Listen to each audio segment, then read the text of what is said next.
My name is Brooksie Bayard, and I've been fighting for a little over 5 years, but I've been training for about 7.5.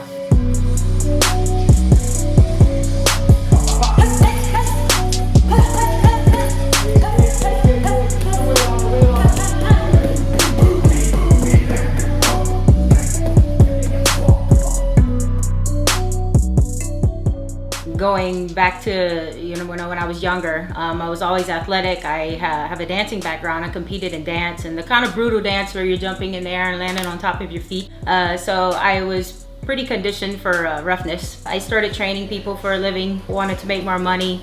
So I started doing mortgage loans, and subprime banks went out, so I had to get another job, and I went into IT, and back then it was really tough to get jobs, and so it was very stressful.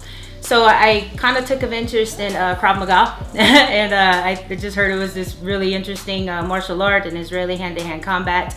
And I found a location to train in, fell in love with it, and even though I could barely use my arms after the first classes, they were shaking from taking so much impact. I went back the next day, and a month later I added Muay Thai. So I discovered that, and it was just, Krav Maga, Muay Thai, and for the first 2 years I was pretty much in the gym 2 to 4 hours every day. I'd have to say about 6 months into training with Krav Maga and Muay Thai, I decided to leave IT and go back to training people and pursue my passion for the sport. 2 years into it, I had my first fight and just sort of trickled forward, and yeah, I've been with it ever since. And it was a struggle at first, but definitely worth it today.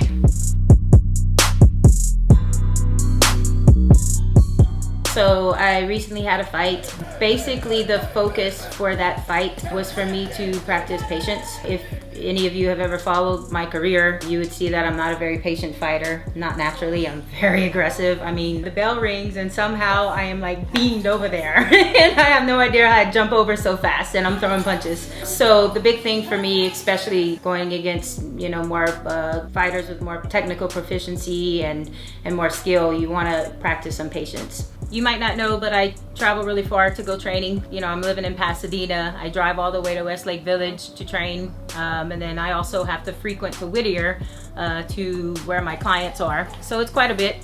So I do have days where maybe I can't make it to the gym. So this is like my little area at home that I come into. Sometimes I do, supportive work, therapy work, or I do plyometrics or footwork or something like that. Or I call a friend over to come over and hit mitts.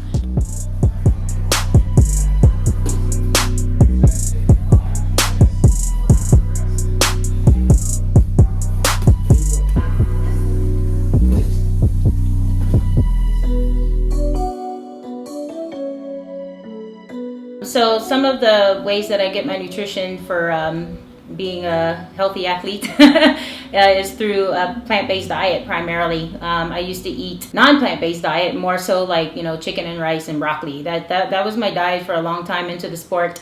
But I found that I gained muscle really easy. So I had to sort of switch my intake of what I'm eating. So I make things like, a salad like this has probably about 18 different vegetables in there. It's a microgreen salad, I call it. And to get some of my protein and fats, I use pepita seeds, everything all raw, hemp seeds, sunflower seeds, a lot of cold pressed virgin oils, pretty much, anything that comes from the ground. Lemons, or the more variety of vegetables and fruits as I can. And meats, I probably only eat once every 10 days. Usually it's fish or buffalo. And probably eggs, probably only eat 0 to 4 eggs per week.